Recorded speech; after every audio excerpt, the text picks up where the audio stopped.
Bon après-midi tout le monde. Merci de vous joindre à nous cet après-midi pour notre prochain webinaire de notre série de webinaires éducatifs sur cancer et immunosuppression, bouger pour sa santé physique et mentale. Mon nom est Gabriel Colasurdo, je suis gestionnaire des, de l'éducation et des services aux patients pour Myelome Canada. Avant de commencer avec notre présentation et vous introduire à nos présentateurs, j'aimerais juste vous, vous donner quelques informations. J'aimerais remercier nos partenaires de l'industrie qui nous ont octroyé des subventions visées à l'éducation. Merci à Amgen, Binding Site, BMS, Janssen, Takeda et Sanofi. Sans leur appui, ce serait difficile de faire ces webinaires aussi souvent qu'on les fait.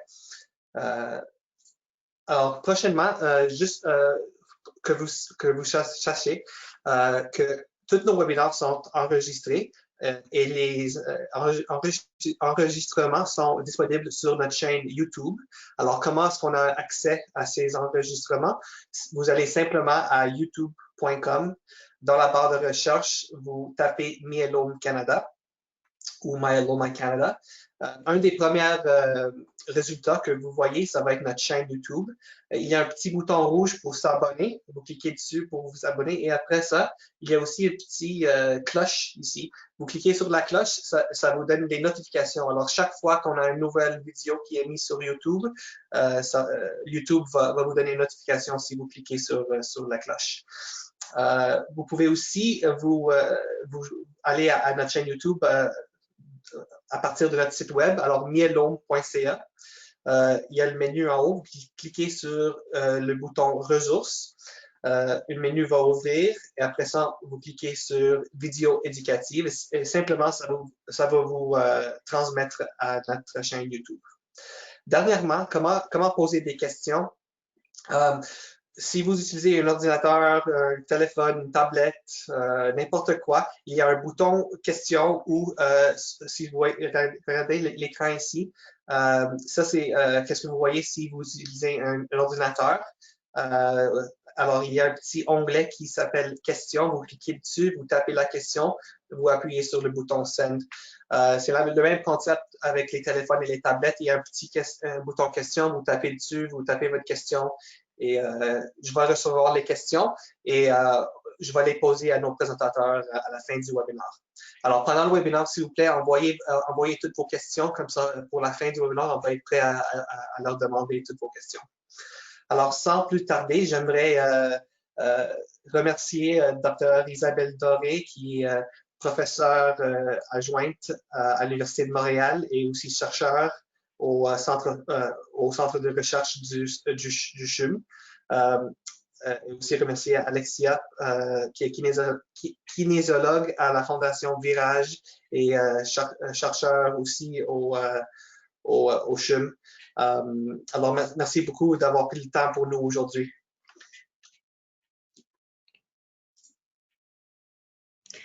Donc, merci beaucoup. Merci beaucoup à vous tous d'être présents aujourd'hui. Merci à Myelome Canada pour l'invitation, de nous avoir offert cette opportunité-là de parler d'un sujet qui nous tient énormément à cœur à Alexia et à moi-même. Donc, merci pour la présentation. Donc, effectivement, je suis Isabelle Doré, professeure à l'Université de Montréal et chercheur au Centre de recherche du CHUM. Et toute ma programmation de recherche porte spécifiquement sur la pratique d'activité physique et plus spécifiquement la santé mentale. Et je travaille tant chez les jeunes de la population générale, chez différentes populations en cancer et aussi chez les populations greffées et immunosupprimées. Donc, je remercie aussi Alexia d'avoir accepté de relever le défi. Alexia fait sa maîtrise avec moi sur un projet en activité physique et cancer, d'avoir bien voulu se joindre à moi pour la présentation qu'on a complètement co-développée ensemble. Et Alexia apporte un côté beaucoup plus concret. Je suis beaucoup du côté de la recherche. Alexia est vraiment mi-chemin entre la recherche et l'intervention, comme elle est également kinésiologue. Donc, c'est un plaisir pour moi de faire la présentation avec elle. Donc, Alexia, je te laisse te présenter brièvement si tu le veux, puis c'est Alexia qui va débuter la présentation aujourd'hui. Oui, ben effectivement, merci à toi Isabelle et merci à Myelome Canada pour l'opportunité aujourd'hui. Alors, je suis bien heureuse d'être parmi vous en cet après-midi. Donc, Alexia Piché, oui, c'est moi. Je suis bachelière en kinésiologie de l'Université Laval à Québec. Et comme l'a dit Isabelle, je suis présentement à la maîtrise en sciences de l'activité physique là, à l'Université de Montréal. sous la supervision d'Isabelle. Durant mon parcours scolaire au baccalauréat, j'ai eu la chance de faire mon stage final à la Fondation Virage du CHUM, pour laquelle je suis maintenant employée. Donc, j'ai eu la chance là, de prodiguer des interventions là, auprès de la population atteinte de cancer. Donc, voilà. Et par rapport à mon projet de maîtrise, mon projet va porter sur la préadaptation en oncologie. Donc, encore une fois, je reste dans le milieu des patients atteints de cancer. Donc, mon intérêt principal est en lien avec la pratique d'activité physique et la santé mentale chez la population atteinte de cancer. Alors voilà, ça fait un petit peu là, le topo sur mon parcours. Alors, sans plus tarder, je vous présente le plan pour la présentation d'aujourd'hui. Donc, aujourd'hui au menu, on va parler des informations et quelques statistiques en lien avec le cancer et le myélome. Ensuite, on va parler un petit peu plus des modalités d'activité physique pour que la pratique soit efficace autant sur le plan physique que mental. Alors, on va regarder un petit peu le pourquoi, le quoi, le comment, ainsi que le quand et le où pour la pratique d'activité physique. Et on va terminer avec quelques interventions qui sont existantes présentement. Alors, on sait que le cancer, présentement, est la deuxième cause de décès au monde, derrière les maladies cardiovasculaires. Alors, au Canada, ce sera un Canadien sur 2 qui va recevoir un diagnostic de cancer au cours de sa vie. Le nombre de nouveaux cas par année augmente sans cesse, et ça peut être attribué, en fait, au fait que le cancer touche majoritairement la population qui est plus âgée. Et comme on le sait, bien, la population est présentement de plus en plus vieillissante. Donc, c'est ce qui peut expliquer là, la hausse de cas à chaque année. Sur une note un peu plus positive, on sait quand même que le taux de survie est en amélioration d'année en année. Et ça, c'est dû, entre autres, à la science, à la recherche qui est faite. Donc, les diagnostics sont faits de façon beaucoup plus précoce, donc plus rapidement, et les interventions sont de plus en plus efficaces et également de plus en plus rapides, ce qui peut expliquer l'augmentation du taux de survie. Donc, les patients vont vivre de plus en plus longtemps après le diagnostic de cancer. Par rapport au myélome, on sait, en fait, on estime au Canada pour 2020 qu'il y aura 3400 nouveaux cas. Et ça se traduit par environ 9 Canadiens par jour qui vont recevoir un diagnostic de myélome. Donc, c'est un chiffre qui est non négligeable. Mais, comme je le disais tout à l'heure, on sait quand même que le taux de survie est en amélioration. Donc, ce qui permet maintenant environ 44% des patients de survivre au moins 5 ans après le diagnostic. Donc, toute la progression qui s'est faite au niveau de la science en lien avec les interventions, la prise en charge, ça permet vraiment aux patients de vivre de plus en plus longtemps. Je vous parle un petit peu de ce que c'est le myélome. Je me doute que vous avez une bonne idée de ce en quoi ça consiste si vous nous écoutez aujourd'hui. En fait, le myélome, rapidement, c'est un cancer du sang qui va toucher les cellules du système immunitaire. Et ces cellules-là, elles sont produites dans la moelle osseuse. Donc, le cancer va se situer à cet endroit-là.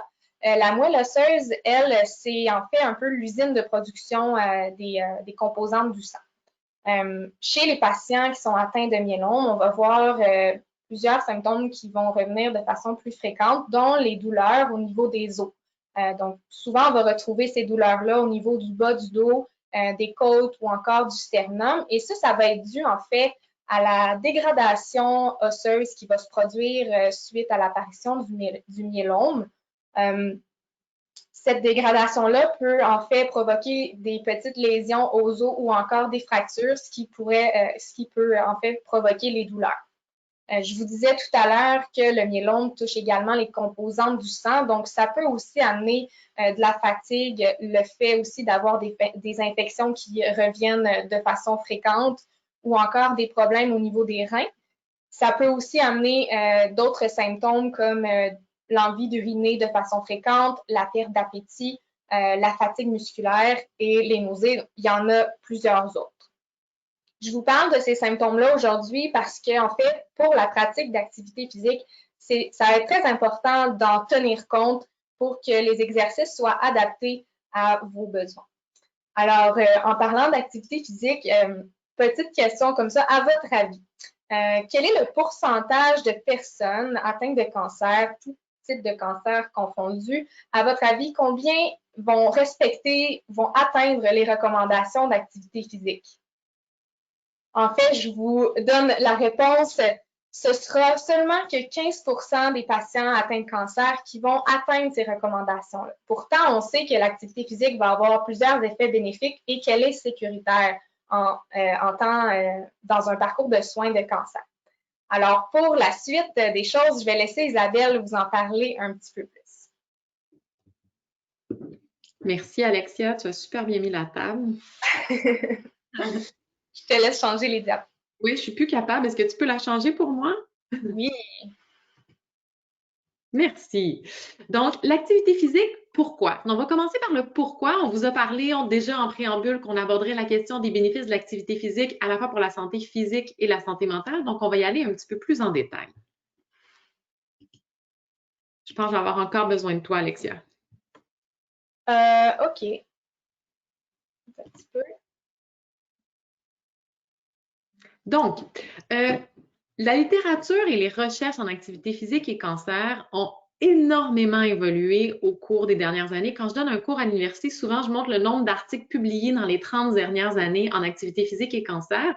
Il n'y avait à peu près rien il y a 30 ans, pas grand-chose encore il y a 20 ans. Et actuellement, je pense qu'on peut compter par dizaines et centaines d'articles scientifiques qui sont publiés chaque jour sur l'activité physique et le cancer. Donc, la première chose qui a émergé de la littérature scientifique, qui nous provient essentiellement des études cliniques, c'est que l'activité physique, dans un contexte de diagnostic et de traitement pour le cancer, est sécuritaire. Donc, c'était définitivement la préoccupation numéro 1, à la fois des individus qui sont atteints de cancer, mais également des professionnels de la santé. Donc, une fois que les études nous ont permis de démontrer que l'activité physique en cancer était sécuritaire, plusieurs autres travaux nous ont montré qu'elle était faisable et qu'elle entraînait des bénéfices pour la santé physique et mentale. Donc, quand on dit faisable, c'est-à-dire que peu importe le niveau de condition physique de la personne au moment du diagnostic ou au moment des traitements, si on est post-traitement, par exemple, il y a toujours moyen de démarrer lentement, de poursuivre pour les gens qui étaient déjà actifs une pratique d'activité physique qui soit adaptée, à la condition du patient, donc sa condition physique, mais aussi à la condition de santé et clinique qui est associée à la fois au diagnostic et au traitement que la personne reçoit. En ce qui a trait les bénéfices pour la santé physique et mentale, on va en parler juste après dans la prochaine diapo. Donc, bien évidemment, je ne passerai pas en revue toutes les études qui ont été faites. Vous vous en doutez, il y a beaucoup plus de recherches qui a été faite en activité physique et cancer, tout cancer confondu, que spécifiquement sur le myélome. Ceci étant, il existe des recherches qui ont été faites spécifiquement sur le myélome et qui confirment les résultats qu'on a observés dans d'autres types de cancers, comme en cancer du sein ou en cancer de la prostate. Donc, ici, on ne passera pas les études en revue. Je pense qu'on peut juste y aller avec exactement. En résumé, ce que les études épidémiologiques nous disent, c'est que l'activité physique, lorsqu'elle est pratiquée post-traitement pour le cancer, elle réduit le risque de mortalité par cancer de 37%. Et ça, c'est peu importe le niveau d'activité physique préalable des individus. Donc, c'est super intéressant, c'est de dire qu'il y a une possibilité d'intervenir post-traitement ou même durant les traitements pour débuter, maintenir, améliorer ou augmenter une pratique d'activité physique et que ça va avoir un impact réel et concret qui a été bien démontré dans la littérature scientifique et qui suggère une réduction du risque de mortalité par cancer. Ah, là, j'ai réussi. Donc, en ce qui a trait les bénéfices pour la santé mentale, c'est un petit peu plus nouveau et récent qu'on s'intéresse aux bénéfices de la pratique d'activité physique en cancer pour la santé mentale spécifiquement. Il y a plusieurs études qui ont porté sur plusieurs indicateurs de santé mentale. Ici, je vous présente une revue systématique qui a regardé plusieurs études qui ont été faites et qui observe que lorsque la pratique d'activité physique a été effectuée post-traitement pour le cancer, on observe une réduction significative des symptômes dépressifs. On sait que les symptômes dépressifs associés à la fois au diagnostic et au traitement et à la période de réadaptation sont très, très importants chez les personnes qui ont un diagnostic de cancer. Et selon les études, quand on a tout mis ensemble les travaux, on observait que les bénéfices maximaux étaient observés en ce qui a trait les symptômes dépressifs lorsqu'on atteignait environ 135 minutes d'activité physique par semaine. Donc ici, on parle d'activité physique modérée, puis on va en reparler un petit peu juste après pour expliquer bien de quoi il s'agit sur une période de 12 semaines. Donc, c'est dire que les interventions qui semblaient apporter les plus grands bénéfices sur les symptômes dépressifs, la réduction des symptômes, était de cet ordre-là. Oh, pardon, je suis allée trop vite. Donc, en ce qui a trait les principaux bénéfices de l'activité physique en cancer, ce qui est assez intéressant, puis je pense que pour ceux d'entre vous qui ont fait l'expérience d'un diagnostic et des traitements pour le cancer, les bénéfices qu'entraîne l'activité physique sont aussi les principales barrières à la pratique d'activité physique. Donc, on sait que plusieurs symptômes entourent le diagnostic et les traitements, mais l'activité physique permet d'agir vraiment très efficacement, spécifiquement sur la réduction de la fatigue, de la douleur, du stress. Et quand on parle de stress, on va parler tant du stress associé au diagnostic, au traitement, à la conciliation, par exemple, de la famille avec le diagnostic, la gestion des émotions, les symptômes dépressifs que cela peut engendrer. C'est associé également à une augmentation de la qualité de vie. Et ce qui est très intéressant, parce que l'activité physique permet d'agir positivement sur la réduction de tous ces effets secondaires, souvent des traitements, mais aussi des effets secondaires du simple fait d'avoir un diagnostic et la maladie, ça permet une meilleure observance au traitement. C'est donc dire que en faisant de l'activité physique, les gens ressentent moins de fatigue, de douleur, de stress, de symptômes dépressifs, ce qui les porte à aller beaucoup plus facilement jusqu'au bout de leur traitement, à être observants, à adhérer au traitement, ce qui a comme effet, et ça les études sont très, très récentes dans ce domaine-là, mais c'est très intéressant, parce que les gens adhèrent davantage au traitement, le risque de récidive de cancer est beaucoup plus faible, ce qui entraîne un risque de décès par cancer réduit et également pour toute cause. Donc, c'est donc dire que l'activité physique a vraiment un impact positif sur différents aspects de l'expérience de la maladie en cancer. Activité physique, quoi? Je te laisse la parole, Alexia. Oui. Donc, on a parlé un petit peu, là, beaucoup, en fait, des bénéfices de l'activité physique, mais c'est quoi la dose idéale? C'est c'est quoi qu'on doit faire? Alors, je vous parle des recommandations en activité physique et cancer. Alors, la chose la plus importante à retenir avant d'entrer plus en détail dans les recommandations, c'est d'éviter l'inactivité physique. Qu'est-ce que ça veut dire, ça? Ça veut dire que plus on va bouger de façon régulière dans notre quotidien, mieux ça va être pour notre santé physique et mentale. Donc, une séance d'entraînement, une grosse séance d'entraînement dans la semaine, c'est pas ce qu'on va viser, c'est vraiment un petit peu tous les jours. Alors, on pourra y revenir un petit peu aussi tout à l'heure. Donc, j'entre un petit peu plus en détail dans les recommandations. En fait, les premières recommandations qui ont été émises pour la pratique d'activité physique en cancer ont été émises en 2010. À ce moment-là, on savait déjà que l'activité physique était sécuritaire, puis qu'elle était bien tolérée pendant et après les traitements. On connaissait aussi les bénéfices au niveau de la condition physique, de la santé mentale, de la fatigue qui est liée au traitement et également sur la composition corporelle. Alors, à ce moment-là, les études ont proposé là, que 150 minutes d'activité cardiovasculaire par semaine d'intensité modérée à vigoureuse, ainsi que l'ajout de 2 séances ou plus d'entraînement musculaire étaient vraiment les recommandations à respecter, à tendre vers si on était atteint de cancer. Donc, ces recommandations-là étaient en fait les mêmes que pour la population générale. Donc, on savait que c'était sécuritaire.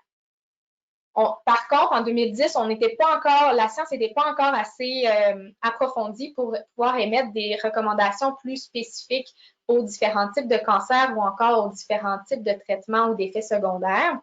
Et c'est en 2019, avec l'ajout de données scientifiques et d'études probantes qui nous ont permis d'avoir une mise à jour de ces recommandations-là. Et on s'est rendu compte, en fait, avec toutes les études, que seulement 90 minutes par semaine pouvaient apporter des bénéfices remarquables au niveau de la condition physique et de la santé mentale, ainsi que sur plusieurs autres symptômes qui sont reliés au traitement ou encore au cancer. Donc, évidemment, plus on va tendre vers, en fait, 90 minutes, c'est le minimum. C'est toujours important de s'adapter en fonction de notre condition, puis de nos particularités là, en fonction du stade aussi de traitement. On y reviendra un petit peu tout à l'heure. Puis, en fait, en 2019, on a quand même conservé le 2 séances de renforcement musculaire par semaine. Donc, ça, c'est resté identique. Ensuite, par rapport au myélome, je vous ai parlé tout à l'heure qu'on avait plusieurs symptômes qu'on devait tenir en compte pour la prescription d'activité physique. Donc, les recommandations que je viens de vous souligner sont plutôt générales. Alors maintenant, qu'est-ce qu'on fait si on est atteint de myélome? Qu'est-ce qu'on doit tenir en compte? Donc, c'est sûr qu'il est très recommandé d'aller consulter un professionnel de la santé qui va être spécialisé en prescription d'activité physique et en cancer pour s'assurer que nos activités sont sécuritaires et qui sont bien adaptées à nos besoins et à nos particularités. Donc, par exemple, ça va être bien important pour les personnes atteintes de myélome de faire attention aux os, donc tous les éléments, par exemple les infections qui sont plus fréquentes, les complications au niveau du sang qui pourraient apparaître, donc qui augmenteraient par exemple le risque de saignement. Tout ça, c'est des éléments qu'il faut tenir en compte dans la prescription. Donc, pour ce qui est des recommandations vraiment spécifiques au myélome, donc je viens tout juste de le mentionner, c'est important d'aller rencontrer un intervenant qui va être qualifié. Donc, par exemple, les kinésiologues sont des bons intervenants qui sont formés en prescription d'activité physique. Et si vous êtes en mesure d'aller consulter un intervenant qui va être spécialisé également en cancer, bien là, c'est un bonus. Donc, c'est vraiment ça, c'est l'idéal. Ensuite, le fait d'avoir une supervision, ça va être très encouragé. Donc, de pratiquer l'activité physique toujours en ayant une personne qui vous supervise pour s'assurer que vos mouvements sont sécuritaires, mais que vos exercices également, les activités choisies soient bien adaptées à vous. Et également, je le répète depuis quelques fois également, le fait d'avoir un programme qui va être individualisé, qui va être adapté à vous, à vos besoins, à vos particularités, c'est la clé. Ensuite, par rapport aux activités à éviter, donc bien entendu, c'est peut-être pas tout le monde qui va avoir la chance de rencontrer un intervenant qui va être qualifié, mais le plus important à retenir, c'est d'éviter les activités qui vont avoir des impacts. Par exemple, si on regarde la course à pied, le soccer ou tout autre sport qui va avoir des contacts, ces activités-là vont être à éviter parce qu'on se souvient que les os sont plus fragiles, donc on veut protéger nos os de toute fracture qui pourrait survenir. Donc, en parlant de fracture, on veut également éviter les risques de chute pour éviter les fractures et on veut aussi éviter toutes les activités qui pourraient causer, amener des risques de blessures. Donc, on veut éviter également les saignements. Pour ce qui est des activités à favoriser, donc oui, il y en a. Les activités où on va solliciter nos muscles, donc toutes les activités de renforcement musculaire vont être à favoriser. Pourquoi? Les muscles, en fait, c'est que les muscles sont attachés aux os. Donc, lorsqu'on va faire travailler nos muscles, on va aider nos os à se solidifier et à améliorer la structure de ceux-ci. Donc, ça va réduire le risque de fracture. Donc, en travaillant nos muscles, on va avoir un impact positif sur notre structure osseuse. Si, par exemple, vous êtes plus à risque d'infection, de ce côté-ci, c'est encouragé de vraiment s'assurer que l'environnement va être sécuritaire. Donc, ça veut dire port du masque, port de la visière qui pourrait aussi être appliqué et de s'assurer que tout le matériel qu'on va utiliser va avoir été désinfecté préalablement. Donc, ces consignes-là, c'est un petit peu des consignes qu'on est familier avec le contexte de pandémie. Donc, on peut comparer les mesures de sécurité sanitaire à celles-ci. Sinon, d'un autre côté, on voit aussi beaucoup avec la pandémie les activités virtuelles qui se multiplient sur Internet. Donc, ça peut être aussi une option pour rester à la maison puis éviter de contracter des infections. Donc, je laisse maintenant Isabelle vous parler un petit peu plus en détail des modalités. Donc, on a choisi de vous parler de 3 principales modalités d'activité physique qui sont le volume, le domaine et le contexte. Pourquoi on en parle? Pour démystifier un petit peu ce que c'est l'activité physique, pour vraiment vous expliquer et vous rappeler, parce que probablement que vous le savez, mais on a tendance à l'oublier, l'activité physique, c'est tout mouvement qui va entraîner une dépense énergétique. Donc, il faut très bien se poser se mettre dans la situation où on a tendance à penser l'activité physique comme un sport extrême, aller courir un marathon, faire quelque chose, et c'est pas du tout ça. Et je pense que c'est très important et c'est là que les recommandations qui ont été révisées en 2019 sont particulièrement intéressantes parce qu'elles tiennent compte du défi de changement de comportement durant le continuum de cancer et elles insistent sur le fait que même à petite dose, l'activité physique réellement entraîne des bénéfices. Donc, quand on parle de volume d'activité physique, que ce soit dans la population générale ou dans la population en cancer et également pour les gens qui présentent un myélome, plus on fait d'activité physique, toujours adaptée dans un contexte sécuritaire en fonction de sa condition physique et clinique, plus grands sont les bénéfices. C'est donc dire si on augmente la fréquence, la durée, l'intensité, toujours en respect de ces conditions-là, en général, meilleurs sont les bénéfices. Ceci étant, ce qui émerge énormément dans la littérature, c'est que même des petites durées, donc on peut parler de 5 à 10 minutes d'activité physique, même d'intensité légère comme la marche par exemple, entraînent d'importants bénéfices sur la santé à la fois physique et mentale. Donc un petit peu pour faire suite à ce qu'Alexia disait tout à l'heure, l'idée, c'est que si vous êtes inactif ou si vous étiez inactif, c'est de reprendre ou d'entreprendre de manière très graduelle l'activité physique. Puis souvent, je donne des petits conseils hyper simples du type, au lieu de faire un téléphone assis, ben, de faire le téléphone debout en marchant dans la maison. Puis peut-être que dans quelques semaines, ça sera en marchant autour du pâté de maison, puis éventuellement, ça sera en allant prendre une marche d'une demi-heure au parc ou dans la forêt avoisinante. Donc, l'idée, c'est vraiment de dire que toute petite portion d'activité physique qui nous permet de se rapprocher le plus possible des 90 minutes d'activité physique est bénéfique. Autre chose fort intéressante, il y a des études très récentes qui ont identifié que les activités physiques d'intensité légère spécifiquement, puis quand on parle d'intensité légère, on pense à la marche qui n'est pas trop rapide, au yoga, différents exercices relativement calmes sont associés à des bénéfices pour les symptômes dépressifs et anxieux, ce qui est excessivement intéressant. J'arrive encore pas à changer les diapos. Tu devrais être capable, je pense.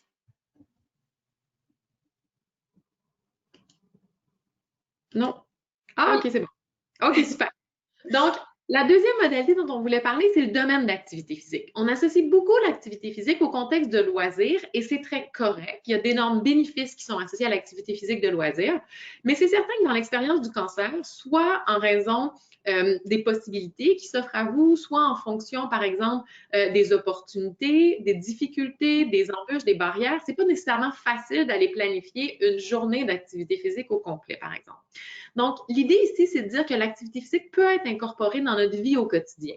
Donc, je prends par exemple principalement les tâches ménagères et le transport. Donc, les tâches ménagères, ça peut comprendre, par exemple, faire le ménage. Ce n'est pas nécessairement une activité qui est toujours associée à un plaisir fou, mais si on pense, par exemple, à entretenir la maison à l'extérieur, le jardin, à faire différentes petites tâches autour de chez soi qui sont associées à très peu de risques, qui peuvent être relativement simples et faciles, c'est des activités qui entraînent des bénéfices à la fois pour la santé physique et psychologique, puis qui génèrent une dépense énergétique. Donc, ce serait peut-être des activités pour les gens qui sont particulièrement inactifs ou déconditionnés à commencer à favoriser. L'activité physique de transport, ici j'ai mis un vélo, mais on peut très bien penser à la marche aussi.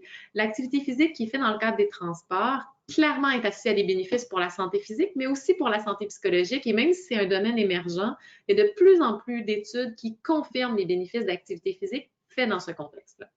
Ceci étant, il en demeure que l'activité physique faite dans le contexte des loisirs, parce qu'elle est associée souvent à une certaine forme de plaisir, des fois aussi à des échanges sociaux, puis ça, on va y revenir quand on va expliquer les contextes d'activité physique et les mécanismes. Généralement, l'activité physique de loisirs est celle pour la santé mentale qui est associée aux plus grands bénéfices sur la santé psychologique. Et en fait, la troisième modalité dont on voulait parler, c'est le contexte d'activité physique. Donc, en général, que ce soit encore une fois en population générale ou en cancer, on distingue trois grands contextes d'activité physique. Donc, l'activité physique qui est faite seule, en groupe, dit souvent informel. Donc, on peut penser à des collègues, par exemple, qui vont aller marcher sur l'heure du dîner. On peut penser à des gens qui vont faire un cours de yoga ou d'entraînement ensemble. Et l'activité physique qui est faite en équipe sportive. Donc, au sein d'un contexte un petit peu plus structuré et organisé, généralement qui va qui vont englober des liens associés notamment à l'appartenance sociale ou des choses comme ça. Ce qu'on sait, c'est que tous les contextes d'activité physique sont associés, entraînent des bénéfices, bien évidemment, pour la santé physique, mais également pour la santé mentale. Ceci étant, en ce qui a trait spécifiquement à la santé mentale, de plus en plus d'études démontrent clairement que l'activité physique qui est faite en groupe ou au sein d'équipes est associée à des bénéfices accrus pour la santé mentale. Et ça, c'est vrai en population générale et surtout et particulièrement en cancer. Donc, on voit clairement que les gens qui vont faire de l'activité physique dans un contexte de groupe ont des bénéfices accrus sur la santé mentale. L'idée, c'est pas de dire que si vous faites de l'activité seule, ça n'aura aucun bénéfice sur la santé psychologique, simplement dire qu'il y a une plus-value qui est associée au fait de faire de l'activité physique en groupe. Activité physique, comment? Donc, ici, l'objectif, c'était un peu de démystifier quels sont les mécanismes qui nous permettent d'expliquer les bénéfices de l'activité physique spécifiquement sur la santé mentale. On a fait le choix de cibler vraiment la santé mentale parce qu'on se doute que vous connaissez un petit peu mieux probablement les mécanismes sous-jacents qui expliquent les bénéfices sur la santé physique. Donc, on va penser à l'amélioration de la condition cardiovasculaire, cardio-respiratoire. On va penser à la réduction de poids. Donc, le fait de faire l'activité physique en général entraîne une réduction de poids qui peut être bénéfique pour la santé physique. Pas qui peut, mais qui est généralement bénéfique, à moins des conditions extrêmes. Mais le comment et les mécanismes sous-jacents pour expliquer les bienfaits pour la santé mentale sont beaucoup moins bien connus. Donc, on va en parler rapidement. Il existe 3 principales grandes classes de mécanismes. Je vais parler des mécanismes biologiques, des mécanismes psychologiques et des mécanismes sociaux. Donc, les mécanismes biologiques sont les premiers mécanismes qui ont été étudiés dans la littérature et qui sont très intéressants. Donc, c'est clairement démontré maintenant que l'activité physique vient agir positivement sur la santé mentale à travers l'action des neurotransmetteurs. Donc, on sait que l'activité physique va générer la sécrétion de 2 types de monoamines, donc la sérotonine et les endorphines. Donc, la sérotonine a un effet analgésique, suppression partielle ou totale de la douleur, par exemple, et d'endorphine, effet qui est euphorisant, calmant et relaxant. Donc, parce qu'elles viennent agir sur ces neurotransmetteurs-là, l'activité physique, en diminuant un petit peu le sentiment de douleur, de fatigue, en améliorant le côté un peu euphorisant qui est associé à la pratique d'activité physique, vient avoir un effet positif sur la santé mentale. Autre mécanisme qui a été identifié dans la littérature est lié au système endocrinien. Donc, on sait que l'activité physique, évidemment, où il y a une dépense énergétique qui est associée au mouvement, ça entraîne une augmentation de la chaleur corporelle. Donc, en augmentant la chaleur corporelle, vous améliorez la circulation sanguine dans tout votre corps, mais également au niveau du cerveau. Et l'amélioration de la circulation sanguine au cerveau vient régler la sécrétion de cortisol, dont vous avez très certainement entendu parler, qu'on appelle souvent l'hormone du stress. Donc, ce que la littérature vient nous démontrer, c'est que l'activité physique vient un petit peu régler la gestion du cortisol dans notre corps. Et en gérant adéquatement la sécrétion de cortisol, ça vient ajuster et diminuer notre réactivité physiologique au stress. C'est donc dire que le corps, face à un stresseur, face à une source d'anxiété quelconque, va généralement sécréter le cortisol de manière un petit peu désordonnée. L'activité physique vient agir un petit peu comme régulateur en diminuant notre réactivité au stress, vient avoir un impact positif sur la santé mentale et principalement sur les niveaux de détresse, de stress et d'anxiété. La deuxième catégorie de mécanismes, ce sont les mécanismes psychologiques.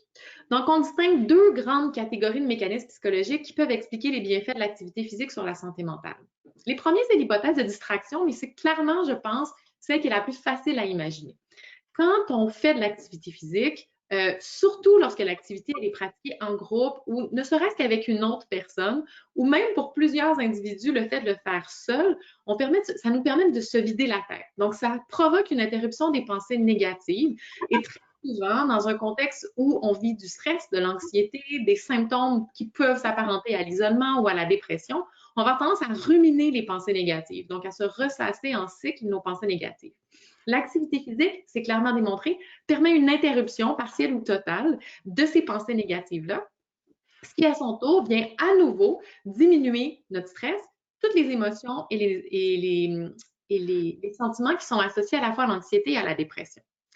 L'autre aspect qui est fort intéressant, c'est l'effet de l'activité physique sur l'estime de soi et l'auto-efficacité. Je pense que le contexte de la COVID nous le démontre très bien. On a une capacité de contrôle sur notre environnement qui est relativement limitée actuellement. C'est le cas du contexte de la COVID, c'est souvent le cas de la maladie aussi, que ce soit le cancer, le myélome ou d'autres maladies. On a une capacité parfois limitée, voire nulle, de contrôler ce qui se passe dans notre corps, alors que l'activité physique, c'est quelque chose sur lequel on peut avoir du contrôle. Donc, même si on se fixe de tout petits objectifs, le fait de pouvoir se fixer des petits objectifs, d'atteindre ces objectifs-là, est très bénéfique pour le sentiment d'estime de soi, de maîtrise de soi et de compétence. Et ça, c'est clairement démontré dans la littérature. Plus on a un sentiment de compétence élevé, plus on sent qu'on a une estime de soi qui est élevée parce qu'on est fier d'être parvenu, par exemple, à marcher 10 minutes cette semaine alors que c'est complètement impossible la semaine précédente, ça a un effet tout à fait bénéfique pour la santé mentale. La dernière catégorie de mécanismes, ce sont les mécanismes sociaux et ce sont les mécanismes qui, moi, dans ma recherche, m'intéressent le plus. Donc, on sait très clairement que l'activité physique, dans un contexte social, favorise les interactions sociales. Et là, tout à l'heure, on va vous parler de différents exemples d'interventions en activité physique en cancer qui favorisent justement les interactions sociales. Donc, comment ça fonctionne? Parce qu'on fait partie d'un groupe, on a tendance à vouloir échanger avec des gens, même si on ne parle pas de choses nécessairement très profondes qui nous préoccupent. Le simple fait de partager un moment avec des gens qui, fort possiblement, ont traversé quelque chose de similaire à nous ou pas du tout, permet de favoriser les interactions, nous permet de développer ou de renforcer notre réseau social. Et ce qui est très intéressant, c'est que face à des situations d'adversité ou, par exemple, on va sentir une menace qui vient de l'extérieur, donc un niveau de stress particulier, d'anxiété particulier, un niveau d'isolement ou de loneliness, comme on dit en anglais, qui est beaucoup plus grand. Je pense que dans le contexte de la COVID, j'ai besoin d'expliquer à personne que c'est des émotions et des sentiments qu'on ressent tous très fréquemment. Donc, l'activité physique peut être un véhicule de ces interactions sociales-là qui favorise le renforcement du soutien social et le sentiment d'appartenance. Et les individus qui ont l'opportunité d'avoir accès à du soutien social, de développer un sentiment d'appartenance à un groupe qu'ils retrouvent, par exemple, à toutes les semaines, à toutes les 2 semaines, on sait que ça a un effet excessivement bénéfique sur la santé mentale. Puis je vais vous donner 2 exemples qui ne sont pas nécessairement reliés au cancer, mais qui sont très parlants par rapport à ça. Je pense à toutes les activités physiques, par exemple, pour les jeunes mamans. Donc, on sait souvent que les jeunes mamans dorment pas très bien, se sentent isolées. Et le fait de se retrouver dans le cadre d'un cours de yoga ou d'un cours de cardio-poussette, où elles sont absolument pas physiquement ou émotionnellement capables de faire ça, le simple fait de se retrouver avec des gens qui vivent une réalité très similaire à la leur a des impacts incroyables sur la santé mentale. Un autre exemple que j'ai vécu très récemment, c'est dans le contexte de la COVID avec les populations greffées immunosupprimées qui présentaient des risques accrus d'infection, donc devaient se confiner de manière beaucoup plus importante. Il y a des groupes de discussion et d'échanges qui se sont créés et c'est devenu un véhicule de réseau social excessivement important et soutenant où les gens exprimaient leurs préoccupations puis venaient chercher un petit peu l'avis et le soutien de d'autres personnes qui vivaient des situations ou un contexte similaire au leur. Donc, c'est donc dire que les bénéfices de l'activité physique sur la santé mentale peuvent s'expliquer à la fois par des mécanismes biologiques, psychologiques et sociaux. Et la chose qui est importante de comprendre, c'est que ces mécanismes-là sont souvent tous interreliés. Donc, ils vont agir tous en même temps et expliquer en partie les bénéfices sur la santé mentale. Oui. Oui, alors on a parlé du pourquoi, du comment, du quoi. Maintenant, on est rendu au quand. Quand est-ce que je peux faire de l'activité physique? Donc, on en a glissé quelques mots. OK, parfait. On en a glissé quelques mots précédemment. Tous les moments sont bons pour faire de l'activité physique dans un parcours de soins en cancer. Alors, on a entendu beaucoup parler là, dans les dernières années de prévention, donc de l'importance de la prévention en activité physique pour prévenir différents types de cancers. Mais si on recule de plusieurs années, d'environ une vingtaine d'années, lorsque les patients recevaient leur diagnostic de cancer, on leur disait là, prenez du repos. Donc, on conseillait aucunement la pratique d'activité physique dans le parcours de soins. Donc, c'est environ autour des années 2000 qu'on a commencé à parler de réadaptation dans la littérature scientifique. Donc, c'est à ce moment-là qu'on a commencé à introduire l'activité physique après les traitements chez les gens atteints de cancer. Donc, on pouvait voir là, que, encore aujourd'hui, que la réadaptation permet vraiment de optimiser la condition physique après avoir vécu un déconditionnement suite au traitement. Donc, la période de réadaptation, en général, aujourd'hui, elle sert à augmenter l'endurance des patients pour favoriser un retour vers la vie plus normale. Ensuite de ça, quelques années plus tard, là, on a commencé à avoir aussi des données scientifiques au sujet de la pratique d'activité physique pendant les traitements. Donc, pendant la phase de traitement, on sait maintenant aujourd'hui que la pratique d'activité physique durant ce moment-là va aussi avoir son lot de bénéfices. Mais on sait aussi que cette période-là, en fait, on va plutôt viser un maintien de la condition physique. Donc, c'est pas le moment où on va viser là, les grosses performances. On va plutôt s'occuper de réduire le plus possible le déconditionnement physique qui va être attribué là, suite aux traitements qui vont être reçus en cours. Alors, très récemment, on a aussi commencé à parler de préadaptation. Donc, tout à l'heure, en présentant, je vous ai un petit peu glissé le mot que mon projet de recherche portait à ce sujet. Qu'est-ce que c'est la préadaptation? En fait, c'est durant la période, lorsque vous recevez votre diagnostic et la période d'attente qui peut se présenter là, avant de recevoir votre premier traitement ou encore la chirurgie, c'est ce moment qu'on appelle la préadaptation. Donc, l'objectif, c'est vraiment d'utiliser cette fenêtre-là pour optimiser la condition physique afin de bien préparer le corps donc dans sa condition physique, mais aussi la santé psychologique pour préparer là, la suite pour les traitements. Donc, on peut le voir un petit peu comme le moment où on construit son coffre à outils pour la suite des choses. Donc, on peut voir vraiment que la pratique d'activité physique, elle a son lot de bénéfices à tout moment du parcours de soins. Donc, il n'y a pas de mauvais moment pour commencer. Je vous dirais que dès aujourd'hui, c'est le meilleur moment. Mais il faut s'assurer que ce soit adapté à la période de soins que vous recevez. Plus en lien, de façon un petit peu plus précise, là, en lien avec la préadaptation, comme je le disais, là, c'est très nouveau là, dans la science présentement. Donc, on peut voir là, dans le graphique juste ici que la préadaptation va vraiment permettre aux patients, là, va vraiment vous permettre d'optimiser votre condition de santé avant la chirurgie ou les traitements. Et tout au long du reste du parcours de soins, vous allez voir un déconditionnement qui va être beaucoup plus faible que ceux qui ne vont pas pratiquer d'activité physique dès le diagnostic. Donc, même si on voit quand même que la pratique d'activité physique, peu importe elle est débutée à quel moment, si par exemple elle est débutée à la fin des traitements, on va quand même voir une belle amélioration de la condition physique suite au déconditionnement. Mais si on regarde la courbe de la préadaptation, elle va toujours rester supérieure à celle-ci. Donc, si on regarde la préadaptation un petit peu plus en détail, il existe deux types de préadaptation. La préadaptation multimodale qui va se pencher en fait à trois types d'interventions différentes. Donc, ça va inclure l'activité physique, la nutrition et la santé psychologique. Donc, c'est à ce moment-là qu'en fait, on va être le plus optimal dans notre prise en charge parce qu'on va vraiment englober toutes les sphères qui sont plus touchées là, lorsqu'on va recevoir un diagnostic. Donc, autant la santé mentale que la santé physique.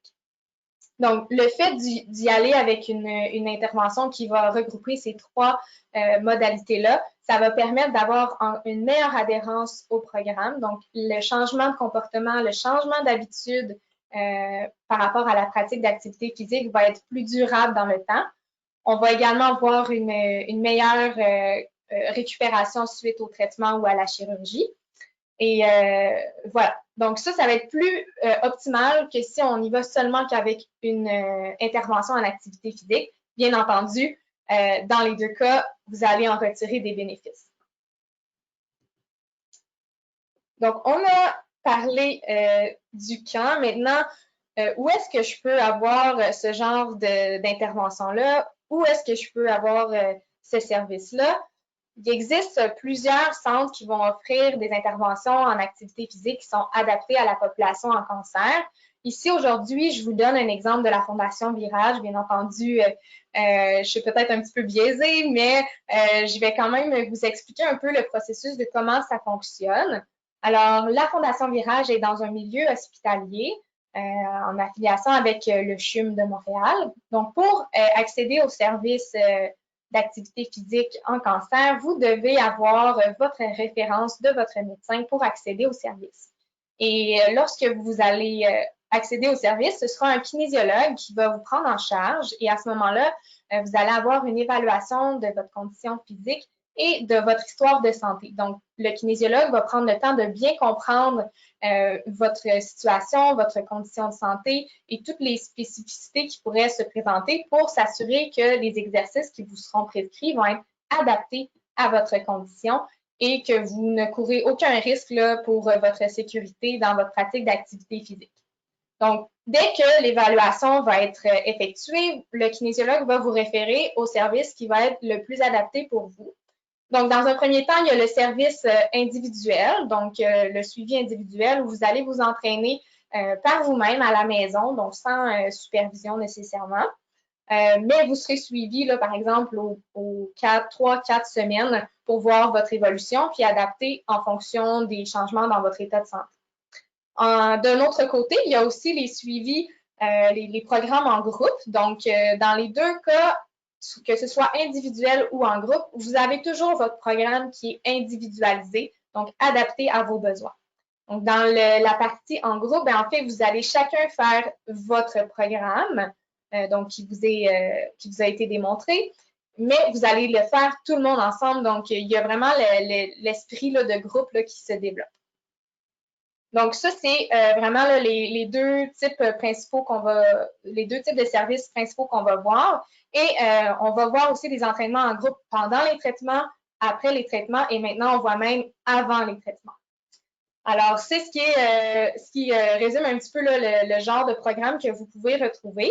Et la beauté de la chose, c'est que présentement, oui, on peut se douter qu'on est en contexte de pandémie. Alors, qu'en est-il des cours de groupe? En fait, tous les services de la Fondation Virage ont été transférés en virtuel. Donc, tous les services sont encore fonctionnels. Donc, ça vous permet quand même de bouger malgré le contexte qui est plus difficile. Alors, ça, c'est un des programmes qui sont offerts au Canada. Il y en existe plusieurs. Par exemple, je pense au programme Elixir qui se donne à Toronto, en Ontario, qui ressemble beaucoup au programme de la Fondation Virage, mais il y en existe aussi ailleurs au Canada, dans toutes les provinces. Il y en a même ailleurs dans le monde. Donc, on n'est pas les seuls. C'est très en vogue présentement. Donc, de plus en plus, on en voit qui apparaissent. Et pour vous donner peut-être un petit peu de pistes où chercher, comment je fais pour savoir quel centre est plus près de chez moi, bien, il existe plusieurs ressources en ligne. Moi, je vous dirigerais plutôt vers les sites des fédérations provinciales de cancer. Donc, par exemple, la Fondation québécoise du cancer, si vous allez sur leur site, vous allez pouvoir trouver les ressources qui sont les plus près de chez vous. Donc, ils vous donnent cette option-là. Sinon, je laisse Isabelle conclure avec le Active Match qui saura vous en parler mieux que moi. Donc, on voulait juste rapidement vous dire quelques mots sur Active Match, qui est une innovation récente qui date de 2 ou 3 ans, qui est actuellement déployée uniquement pour les femmes et uniquement en Ontario. Mais c'est une innovation qui, je pense, est fort inspirante et qui va très certainement être déployée plus largement dans les prochaines années. Donc, Active Match, c'est un programme de réseautage, de rencontres en ligne pour l'activité physique. Donc, au départ, Active Match, pour éviter toute confusion avec un site de rencontres amoureuses, était vraiment dédié spécifiquement aux femmes, tout cancer confondu. Et l'idée, c'était d'écrire le profil. Donc, les femmes s'inscrivent, elles décrivaient leur profil et on leur proposait des matchs de personnes avec qui elles pourraient faire de l'exercice physique. Et elles disaient, par exemple, si elles préféraient être jumelées avec quelqu'un du même âge ou si elles n'avaient aucune préférence en termes de niveau d'âge, quels étaient leurs niveaux de condition physique, si elles acceptaient d'être jumelées avec quelqu'un qui avait d'autres conditions. Et ce qui est fort intéressant dans Active Match, non seulement ça a suscité beaucoup d'intérêt, mais ce qu'on s'est aperçu, c'est une collaboration avec des collègues que j'ai en Ontario, et ce qu'on s'est aperçu, c'est que des femmes qui habitaient très loin dans la province de l'Ontario étaient jumelées, s'étaient jumelées et correspondaient entre elles. Et là, ce qu'on a décidé de faire, c'est un projet de recherche pour comprendre, en fait, comment ça se passait. Et ce qu'on s'est aperçu, c'est que les femmes, même si elles ne peuvent pas se voir physiquement parce qu'elles habitent à 3, 4, 500 km l'une de l'autre, elles ont un âge qui est similaire, une condition physique qui est similaire, elles s'appellent ou elles s'envoient des messages textes et elles échangent à travers Active Match ou à travers leur téléphone pour échanger, se fixer des objectifs. Elles font chacun de leur côté leur activité physique, mais 1 ou 2 fois par semaine, elles vont s'appeler pour se donner des nouvelles, savoir comment ça s'est passé. Et ça a été excessivement révélateur parce que l'objectif, c'était de favoriser la rencontre physique d'individus pour qu'ils s'entraînent ou qu'ils fassent de l'activité physique ensemble. Et on s'est rendu compte que le volet soutien social prenait une dimension excessivement importante, tant au niveau des émotions, mais au niveau de la motivation à la pratique d'activité physique. Donc ça, c'est ce qu'on appelle en recherche un résultat non attendu, c'est est très bénéfique dans ce contexte-là.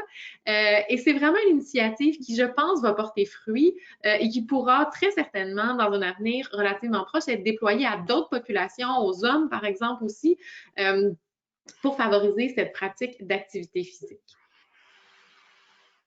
Donc, je pense, je suis encore gelée. Donc, c'est ce qui conclut notre présentation. On espère que vous avez apprécié, que ça vous a donné un aperçu de ce qu'il se fait, de ce que la recherche nous dit, des interventions sur lesquelles on travaille de manière très concrète pour Alexia, moi davantage en recherche, sur les liens entre les bénéfices de l'activité physique pour la santé physique et mentale. Puis je pense qu'il nous reste un petit peu de temps si jamais vous avez des questions. Ça nous fera plaisir d'y répondre. Merci beaucoup, Dr. Doré et Alexia, pour cette présentation. Il y a beaucoup d'informations. Alors, je rappelle à tout le monde que c'était enregistré et ça va être sur notre chaîne YouTube. Alors, vous pouvez toujours aller là pour revoir les informations. On va rester avec, pour les questions, j'en ai quelques-uns. Je vous demande aussi d'en m'envoyer d'autres questions si vous en avez. On a fini avec le programme Active Match. Est-ce qu'il y a des plans pour apporter ça au Québec ou c'est vraiment, parce que vous avez dit les hommes, mais pour apporter au reste du Canada ou même le Québec, est-ce qu'il y a des plans de faire ça? Oui, tout à fait. C'était un des objectifs. Bien entendu, actuellement, Active Match est supporté principalement par des fondations ou des projets de recherche. Donc, l'idée, c'est de voir s'il y a des projets de recherche ou des fondations qui pourraient supporter ce type d'infrastructure. L'avantage qu'on a, c'est que ça a déjà été développé ailleurs, donc en Ontario. Donc, il y a toute une infrastructure qui a été développée. Et pour ceux que ça pourrait intéresser, il y a une initiative très similaire qui s'appelle Unstoppable, qui a été développée aux États-Unis et c'est une collaboration entre 2 femmes survivantes du cancer du sein qui ont établi une collaboration avec l'équipe de Toronto, justement, pour adapter ce programme-là aux États-Unis et ça semble très bien fonctionner. Mais ces 2 femmes-là supportent une fondation et la mise en place du programme. Donc, je pense qu'au Québec, c'est tout à fait une avenue qui est envisageable. Il resterait à trouver, justement, des porteurs de cette intervention-là et éventuellement un financement qui pourrait supporter cette initiative. OK. Merci beaucoup. La prochaine question, ça va être pour Alexia. On a parlé de la Fondation Virage et de toute... vous avez parlé que vous faisiez beaucoup de ces programmes virtuellement maintenant. Alors, est-ce que vous pouvez parler un peu avec le contexte COVID, comment est-ce que tout a été adapté? Est-ce que c'est simplement virtuel ou est-ce qu'on fait encore des visites en personne? Oui, ben d'ailleurs, la Fondation Virage, j'en profite pour le glisser, a gagné un prix récemment. Isabelle, peut-être tu peux le mentionner? Oui, c'est le prix d'organisation des services du programme québécois en cancérologie. Donc, c'est un prix très prestigieux qui a été remis à Virage. Puis, je vais laisser Alexia en parler, mais qui a été remis à Virage pour sa capacité à adapter vitesse grand V très rapidement suite au début de la pandémie, tous ses services en groupe, en activité physique, au volet virtuel. Donc, Alexia, tu peux peut-être expliquer davantage, mais je pense que c'était un très grand honneur pour la Fondation Virage. Oui. Connaissance. Oui, alors tout à fait. Donc, tous les services ont été vraiment transférés très rapidement là, en virtuel. Donc, non, il n'y a pas de visite en présentiel pour le moment. Donc, tout se passe vraiment entièrement en ligne, donc en téléconsultation. Donc, tous les suivis, les évaluations se font en virtuel, les suivis, les cours en groupe, que ce soit avant, pendant ou après les traitements, tout se fait en ligne et tous les services ont été maintenus. Donc, tous les patients on a on a énormément de bons commentaires. Tout le monde est très satisfait là, de pouvoir continuer à bouger de façon encadrée et supervisée là, malgré là, la pandémie actuelle. Donc, oui, tout est maintenu. Puis si je peux me permettre d'ajouter un aspect qui moi, m'a beaucoup intéressée et touchée en parlant avec des kinésiologues de la Fondation Virage, dont Alexia fait partie, c'est qu'ils étaient tellement soucieux d'offrir le plus possible un contexte similaire au contexte de groupe en présentiel qu'ils offrent depuis maintenant 6 ans, mais cette fois au volet virtuel, qu'ils ont ouvert les salles virtuelles en ligne une demi-heure avant le programme d'activité physique et ils l'ont maintenu une demi-heure après le programme d'activité physique pour permettre aux gens d'échanger. Et ce qui est intéressant de voir, c'est que les patients saisissent cette opportunité-là, ils y participent, ils se rencontrent, ils échangent, ils discutent et ça semble excessivement apprécié. Je trouve que c'est une belle sensibilité justement du programme d'avoir pu trouver plein de solutions dans le contexte actuel pour essayer de pallier aux barrières au niveau tant de la santé physique et psychologique. Oui, tout à fait. On a beaucoup de participation à ce niveau-là, oui. Merci beaucoup. On va rester avec le même thème pour l'instant parce que j'ai d'autres questions sur la formation et ce type de programme. Quelqu'un qui demande vraiment à l'hôpital Maisonneuve-Rosemont, est-ce qu'il y a un équivalent des programmes à la Fondation Virage? Parce que je sais que, ouais, c'est ça la question. Est-ce qu'il y a un équivalent à l'hôpital Maisonneuve-Rosemont, un programme similaire? Est-ce que tu veux que je réponde, Alexia, ou tu veux tenter de répondre? Ben, je vais te laisser y aller pour celle-là. Donc, à ma connaissance, il n'y a pas de programme équivalent en oncologie. Il y a des programmes en santé cardiovasculaire qui existent à Maisonneuve. En oncologie, à ma connaissance, non. Ceci étant, les programmes de la Fondation Virage demeurent ouverts plus largement à la communauté. Donc, c'est possible pour des gens qui ne sont pas nécessairement traités au CHUM de pouvoir communiquer avec la Fondation Virage puis pouvoir bénéficier de ces services-là. Donc, on est très au fait des programmes qui existent à McGill, à l'Hôpital général de Montréal, et le programme Open Cope, qui est à l'Hôpital général juif de Montréal. Mais à ma connaissance, en oncologie à Maisonneuve, il n'y a pas de programme nécessairement équivalent. Ceci étant, ça peut valoir la peine de vous informer parce que je pourrais me tromper. Parfait, mais ça répond. Oh, oui. Vas-y. J'ajouterais que moi non plus, à ma connaissance, il n'y en a pas. Puis pour renchérir sur le fait que la Fondation Virage, elle est ouverte à tous les patients de n'importe quel hôpital, c'est tout à fait vrai. Puis il s'agit juste d'avoir quand même la référence du médecin qu'on demande quand même. Mais on reste ouvert à toutes les demandes. Parfait. Et ça répond à la prochaine question. On avait eu une question à propos de ça. Alors, c'est parfait. Il y a quelqu'un sur la ligne ici qui a été diagnostiqué récemment et qui faisait de la course à pied, qui ne fait plus la course à pied et qui va faire une greffe de moelle osseuse dans quelques semaines. La question était simplement, je pense qu'on a répondu un peu pendant la présentation à cette question, mais peut-être on peut répéter. La question est-ce que dois-je faire le deuil à la course à pied ou est-ce qu'il y a une petite chance que je puisse recommencer à courir un jour? Peut-être je peux me lancer là, dans la réponse. Évidemment, c'est sûr que là, j'ai pas le dossier de la personne devant moi, donc c'est difficile pour moi de dire si oui ou non. De façon très franche, on devra couper ou non la pratique de course à pied. C'est sûr que si c'est une personne qui courait beaucoup, qui a couru beaucoup tout au long de sa vie, ça se pourrait qu'elle puisse continuer à courir dépendamment de son niveau de dégradation osseuse. Par contre, c'est sûr qu'on recommande pas vraiment cette activité-là comme les os sont plus fragilisés là, dans le cas du myélome. Alors, c'est possible que vous deviez faire une croix, mais il existe quand même toutes sortes d'autres activités, d'autres alternatives comme la marche rapide ou d'autres activités où on peut aller chercher quand même une intensité, que ce soit sur le vélo qui va avoir moins d'impact, mais qui va quand même aller chercher une sollicitation cardiovasculaire. Donc, c'est sûr qu'il y a d'autres alternatives qui pourraient être plus adaptées, plus adéquates là, pour votre sécurité. Mais encore une fois, je vous recommande d'aller consulter un professionnel là, de la santé qui est spécialisé en prescription d'activité physique pour vraiment s'assurer que vos exercices vont être adaptés à votre condition. J'espère que ça répond à la question. Oui, ça répond à la question. Merci beaucoup. Au début du webinaire, on a parlé un peu des recommandations d'activité physique et que je pense que c'était 15% des personnes qui faisaient l'activité physique après un diagnostic. Et on a parlé un peu de les raisons pourquoi ils peut-être font pas plus d'activité physique. C'est la fatigue, c'est la douleur. Est-ce qu'il y a d'autres raisons pourquoi les personnes qui sont atteintes d'un cancer, ils font pas d'exercice et comment est-ce qu'on peut,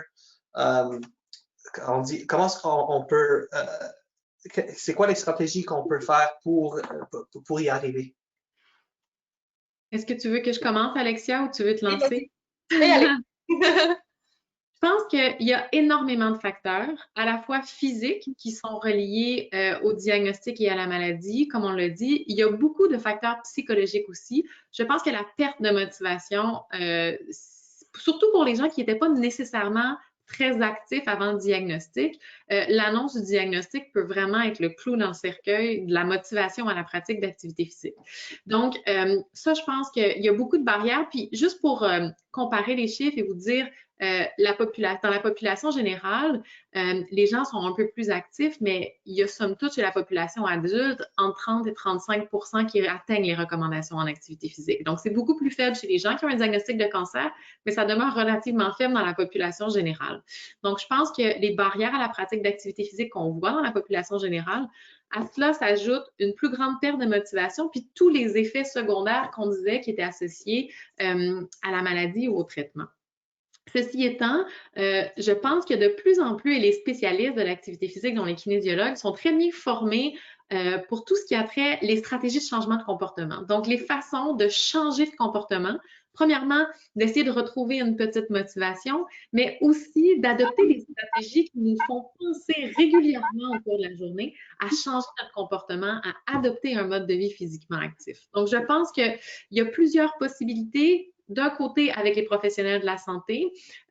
D'autre part, je pense qu'il y a de plus en plus de petites séances d'information à virage. Ils le font énormément. C'est intégré au programme d'activité physique, ses suggestions, ses commentaires, ses recommandations.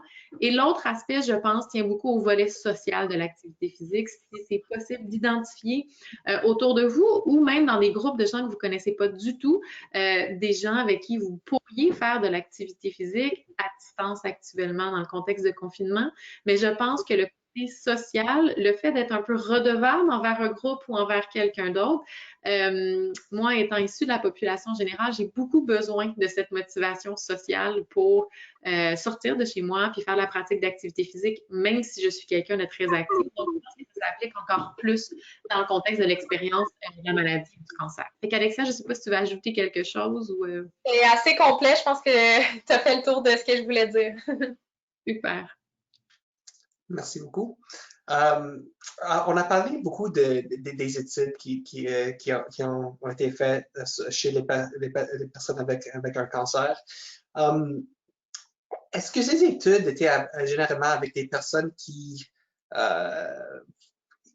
avaient d'autres problèmes, par exemple, comme on sait des fois, il y a des médicaments qui peuvent causer des embules pulmonaires ou des choses comme ça. Alors, est-ce que ce type de patients, est-ce qu'ils étaient inclus dans cette population?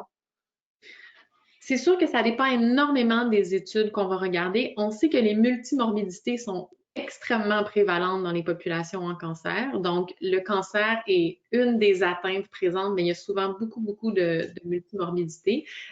Ceci étant, il y a l'abondance des études qui a été faite en cancer en général, très souvent va inclure des diversités de populations et on va essayer de contrôler pour ces différences-là. Donc, essayer d'éliminer ces différences spécifiques-là pour voir si de manière générale, tout profil clinique confondu, si les bénéfices sont présents. Et ce que les études nous disent, c'est que oui.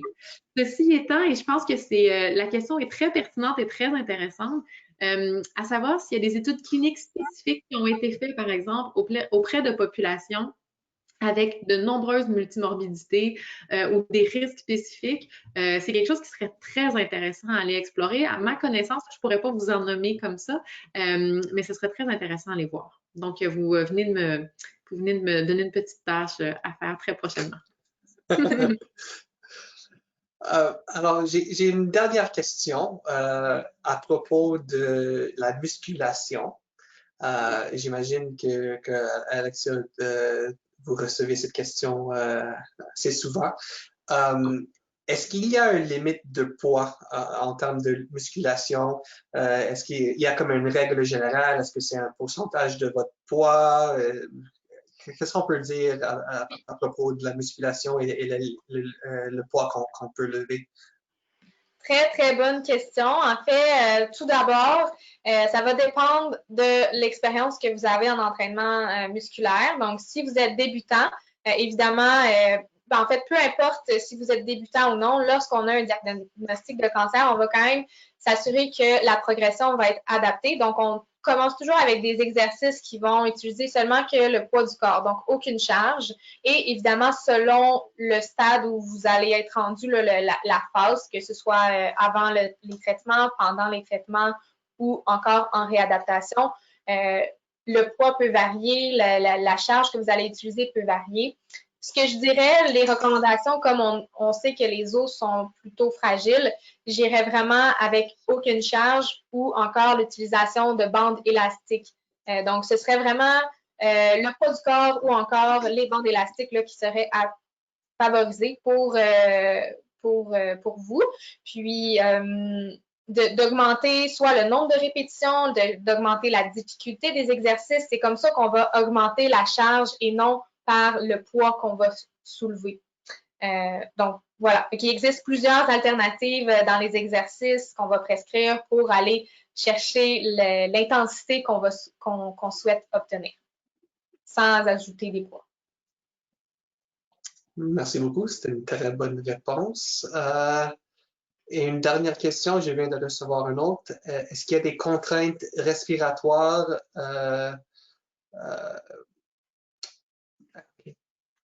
Est-ce que les contraintes respiratoires devraient-je favoriser musculation?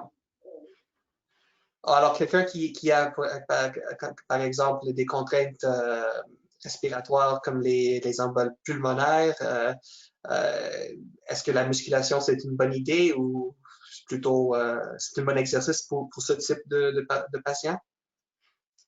Dans un premier temps, ma première réponse, c'est de consulter un professionnel qui va être spécialisé en prescription d'activité physique et en cancer. Donc, dans un premier temps, parce que cette personne-là va pouvoir analyser votre dossier de santé, voir quels sont les risques, s'assurer que le médecin est en accord aussi avec la pratique d'activité physique. Donc, c'est sûr que là, vite comme ça, c'est difficile pour moi de dire si oui ou non ce sera adapté. Mais c'est sûr que s'il y a des contraintes au niveau cardio-respiratoire, les entraînements musculaires restent quand même de bons exercices là, à ajouter à son quotidien. C'est sûr, évidemment, les exercices doivent être adaptés à la condition, donc ce ne sera pas nécessairement la même chose que votre voisin ou votre collègue, mais on va s'assurer que les exercices respecte un aspect de sécurité pour votre condition. Parfait. Merci beaucoup. Alors, avec ça, j'ai aucune autre question et on est déjà à 4h08, 16h08. Alors, je vous remercie une autre fois d'avoir pris le temps d'être ici avec nous aujourd'hui. C'était vraiment intéressant. J'espère que dans le futur, on peut avoir un autre webinaire ensemble et je vous souhaite une bonne fin de journée. Merci beaucoup. Merci. Bye bye.